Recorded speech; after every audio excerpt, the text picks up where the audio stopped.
मंदिर एक ऐसा स्थान जहां जाने मात्र से ही हमें पवित्रता का एहसास होता है, साथ ही असीम शांति की अनुभूति होती है। जहां जाते ही हमारे अंदर भक्ति के भाव का समावेश होता है। श्रद्धा और भक्ति का एक ऐसा स्थान जहां नंगे पैर ही जाने की परंपरा होती है। लेकिन यह परंपरा क्यों और किस वजह से है? क्या मान्यताएं हैं इसके पीछे? असल में शास्त्रों में लिखा है कि मंदिर में जब जाएं, भगवान के पास जब जाएं, बड़ों के पास जब जाएं, तो जितना हल्के होकर जाएं उतना अच्छा है। इसलिए आप देखते होंगे कहीं कहीं परंपरा ये भी है कि वस्त्र उतार कर केवल उत्तरीय पहन कर जाते हैं और चप्पल जूता उतार देना चाहिए, अर्थात बाहर का बाहर रहे, अंदर का अंदर रहे, ऐसा मानते हैं। जब हम लोग संस्कार करते हैं, संस्कार में भी कहते हैं कि घर की बात बाहर न जाए, बाहर की घर न आए, अर्थात बाहर का जो बल है, जो बाहर की जो मलिनता है, बाहर के जो हमारे कुविचार हैं, बाहर के जो हमारे किसी प्रकार का भी चिंता है, वो बाहर ही रह जाए, मंदिर में न जाए, मंदिर में प्रवेश न करे। मंदिर में तो मन स्थिर है, मन जहाँ स्थिर रहे उसको मंदिर कहते हैं। शास्त्रों में ऐसा बताया गया है कि किसी भी धार्मिक स्थलों पर जब जाएं, तो अपने जूते चप्पल उतार कर ही जाएं, जिससे बाहर की जितनी भी बुराइयां हैं वो बाहर ही रहें। किसी भी प्रकार से वो मंदिर और दूसरे धार्मिक स्थलों में प्रवेश ना कर पाएं।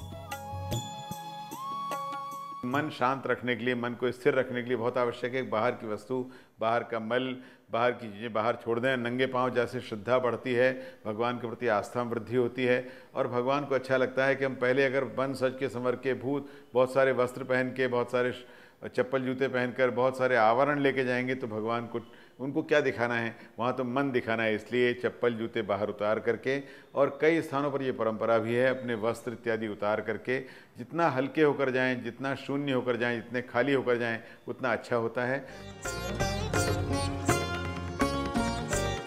मंदिर में प्रवेश के साथ ही हमारा मन स्थिर हो जाता है, साथ ही श्रद्धा और आस्था का भाव जगता है।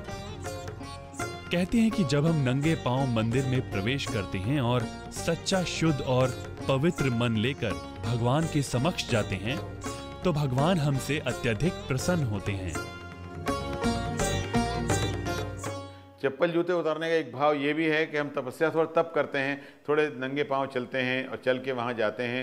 दूर उतारने की परंपरा है, थोड़ी तपस्या भी तप का भाव होता है, हमारे मन में तपस्या भी रहे, थोड़ा तपस्या भी हमने की है, थोड़ा श्रम भी किया, परिश्रम भी किया, हमने थोड़ी सी भगवान के प्रति अपने मन में आस्था भी दिखाई है। तपस्या भी रहे, वैज्ञानिकता भी रहे, धर्म भी रहे, भक्ति भी रहे, तो इससे धर्म, अर्थ, काम, मोक्ष चारों वस्तु जो प्राप्तव्य हैं वो हमें पुरुषार्थ चारों प्राप्त होते हैं और मन में एक अच्छा भाव रहता है। मंदिर एक ऐसा स्थान है जहां नंगे पांव प्रवेश करने से पृथ्वी की सकारात्मक ऊर्जा का हमारे अंदर समावेश होता है। यह सकारात्मक ऊर्जा हमारे विचार, हमारे भाव को शुद्ध और अच्छा करने का काम करते हैं। साथ ही साथ हमारे अंदर नकारात्मकता के भाव को भी पनपने नहीं देते।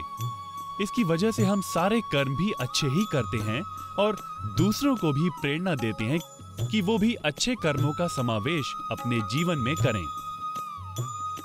इसका वैज्ञानिक पक्ष ये है कि जब भी हम मंदिर में जाते हैं तो पृथ्वी से जो ऊर्जा, सकारात्मक ऊर्जा निकलती है, वो पैरों के माध्यम से हमारे पूरे शरीर में प्रवेश करती है और सकारात्मक ऊर्जा अगर लेकर जाएंगे तो सकारात्मक ऊर्जा हमारी वास्तव में हमारे विचारों को अच्छा पवित्र बनाएगी, हमारे विचारों को सकारात्मक बनाएगी, पॉजिटिव बात रहेगी और जो नकारात्मक बात है, नेगेटिव ऊर्जा है, वो दूर रहेगी।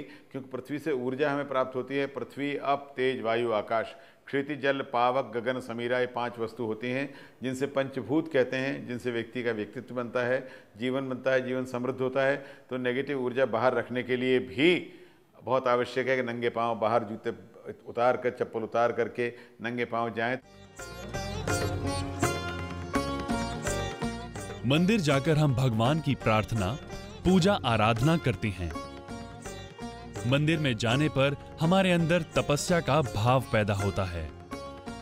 साथ ही साथ धर्म, कर्म, काम और मोक्ष प्राप्त होते हैं और मन में दिव्य अनुभूति की प्राप्ति होती है।